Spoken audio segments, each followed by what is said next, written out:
Hi everyone, welcome back to Elegance Lab. This is the shortened version of mapping our creative future. And let me just begin by saying what I said at the end of the long version of this video, which is that maps are not as interesting as actually living. However, when we have maps, they help us live more deeply in richer ways and foster more connection if we approach them with that perspective. So this map that I'm offering for our creative future is oriented to help connect us across different fields and disciplines. It's to help support shared interaction even when we don't have shared language. So let's hop into it. This is a reminder. My purpose with Elegance Lab is to expand individual and collective consciousness and action towards greater health, wealth, and well-being. So I'm working primarily with educators, coaches, and people who are trying out personal and collective shenanigans in this world in new ways. I want to support artists, innovators, and visionaries specifically in expanding their creative authority and actualizing their visions. And ultimately, this is my way of saying I am helping build new governance in the world, because when more of us are in our own personal authority and what I believe is our creative authority, our innate way of being in the world, the very things that are put in place to control us or define us will hold less weight. And of course, there's a lot of nuances in there, but that is the essence of what's coming. So another note here is that sacred geometry, fractals, nature, the human body, they all have no problem doing what we have a very hard time doing. They demonstrate, they are patterning, imagery, lived things, living models that show interconnection in a way that we as humans typically fall into dichotomies. So we'll call a person a hypocrite instead of calling them multidimensional. In my language, in my verbiage, all the time I use the word multidimensional, and that's my way of talking about up, down, left, right, all the things that are possible in a single being, in a single thing, which nature and the body prove to us all the time, even though our thinking mind is like, I want the linear input output. So that's the frame of mind that I'm approaching things in Elegance Lab, and then I trust that I'll get the language as I need as I go along. And the key question in this work of advancing conscious transformation or more conscious action and ways of being is supporting people supporting people who are asking this question, how can I become more aware of my own perspective and participation in conscious transformation and what I call creative embodiment and expansion. So conscious transformation involves my own experience of and participation in my evolution as a person, but it also involves me actualizing my visions in this world, not just doing it off in the Himalayas. Consciousness is awareness of the mind, of itself in the world. Okay, go to the long version if you want these definitions, which I offer. But essentially, I just want to really pinpoint that I use the words consciousness and embodiment to imply thought and action, that we are both seeking to become more aware, because when we know what we are, we make different choices, but also to actually embody it in a new way and not just write books about it or sit in a lab about it. We are the lab. Elegance Lab is us. We are the expression of the future now. We can live things. We can live contradictions and paradoxes. We do live contradictions and paradoxes where words fail. And greater coherence and elegance will come as more of our singular and collective expressions demonstrate our inherent connection. Okay, that's a little abstract. So the question is how? How do I start to grow in consciousness? How do I start to transform as a being? How do I start to grow in embodiment other than just saying I have X amount of money in my bank account and I can lift X amount of weight? Fitness and financial change, they're great paths just for starting to create that wow factor of I'm changing, but they fall short when we want to, for that spiritual longing, for that depth of longing that I am changing and that anything around me is changing in a meaningful and a richer way. So these are the directions that I believe that change can happen. First off, from in an evolution and involution perspective, this I get from the gene keys, which is that things are both evolving, which we already have a perspective of, the what is manifest, what is physical, transforming with time, and with involution, we're talking about an inner transformation. It's my perspective that these things are happening at the same time, and that going further into one leads to the other. These arrows do not lead to opposite spirals. However, when you're making choices, it can sometimes feel like you need to sacrifice one for the other. But that's an illusion. It is more like the infinity spiral, which leads to the second direction and or dimension of change, individuation and unification. So we are both in a space and time where we are becoming more individuated as people, acknowledging our individual consciousness in a degree that in different times of history, it literally wasn't even possible. And at the same time, we are becoming and opening up to our unification, our interconnectedness, and the fact that we are all one. However, that statement is not just a theoretical statement. We're trying to embody that. And so that means that the process of unification takes individuation coming into our own consciousness, not just conforming in unity, but the process of individuation at its height, at its best, is actually going to plug you back into the whole that we are.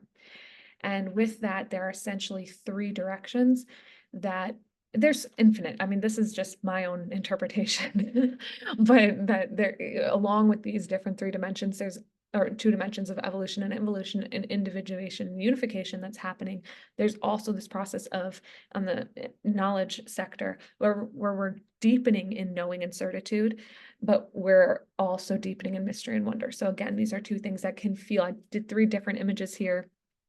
Could have done the same image for all three. It's just to get your mind going, to think that there's a depth, a width, and a height with which we are developing. And what often feels like opposites is just two dimensions of the same thing. And you can imagine that when you are not healthily individuating or healthily unifying, you are in a state of greater codependence. Or if you are not healthily evolving or involving, you are you can be either devolving or you know, I don't like to I don't personally like to condone anyone to devolving, but we see this with the material world. If you leave a house and you know, with food in it, then animals come, and then when animals come, they make their home, you know, like things degrade. And so if we are not consciously participating in our evolution and involution, I don't think that human beings will devolve, but more problems will actually come.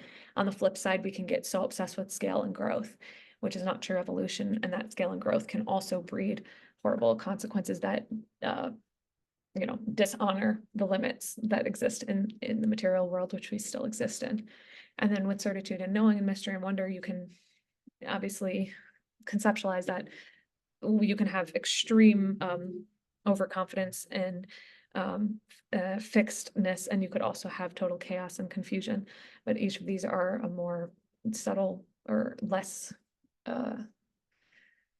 imbibed, less full state of this duality that we're moving towards. So my hope with this is that what we tend to do if we're on one and we don't like the toxic version of what we're seeing as we flip to the other side, it's kind of like someone who's experienced a toxic expression of masculinity would then be like, I only want to be around women. But we know that the opposite of toxic masculinity isn't femininity, it's healthy masculinity. So with all of these, we want to support ourselves. The reason I say this is a map is that we want to support ourselves in, instead of just opposing something that we're experiencing a toxic version of, we want to actually find the healthy version of the thing and know that that thing, by nature of it being part of this beautiful dualistic and singular universe, has a whole that's also wanting to be expressed. All right, I'll skip past this for now. The last two versions of this is that when we get these intersections of individuation and involution and evolution and unification, for me, I paint two different maps of something that's happening on a personal level and something that's happening on a collective level.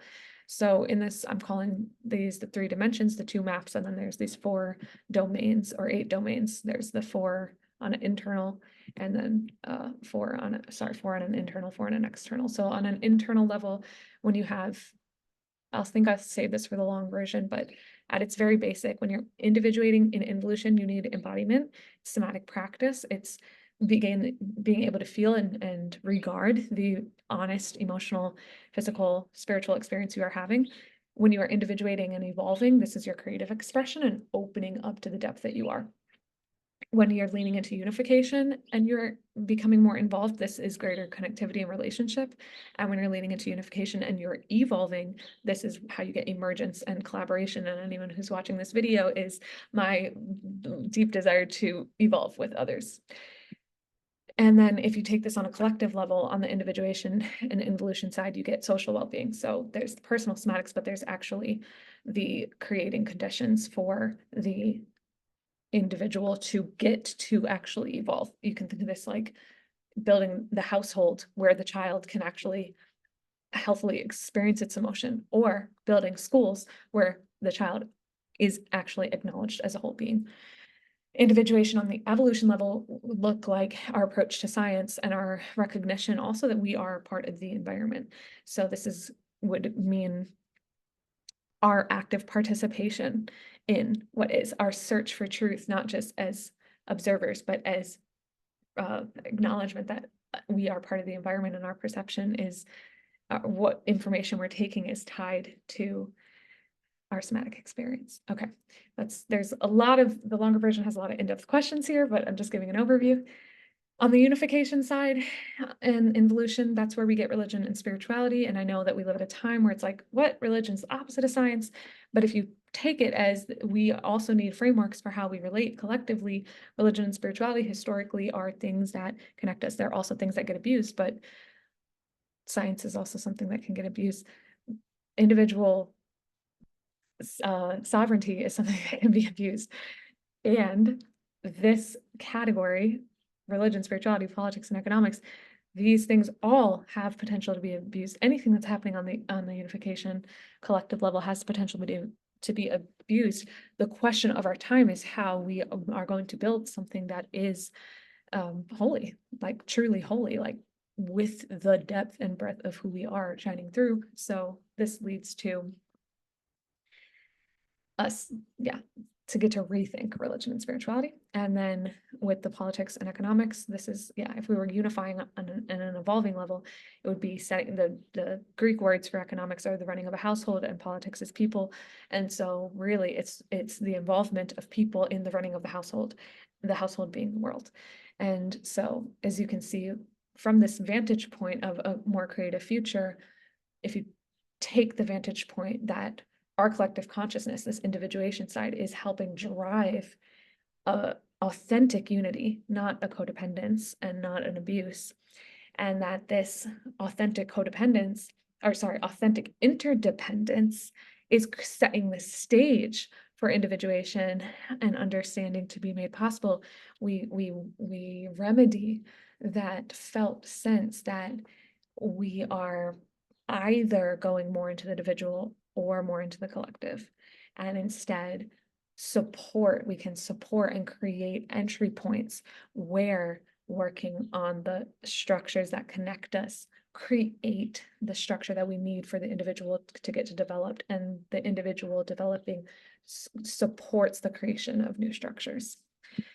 I would love your feedback on any of this, and I'm always looking to collaborate.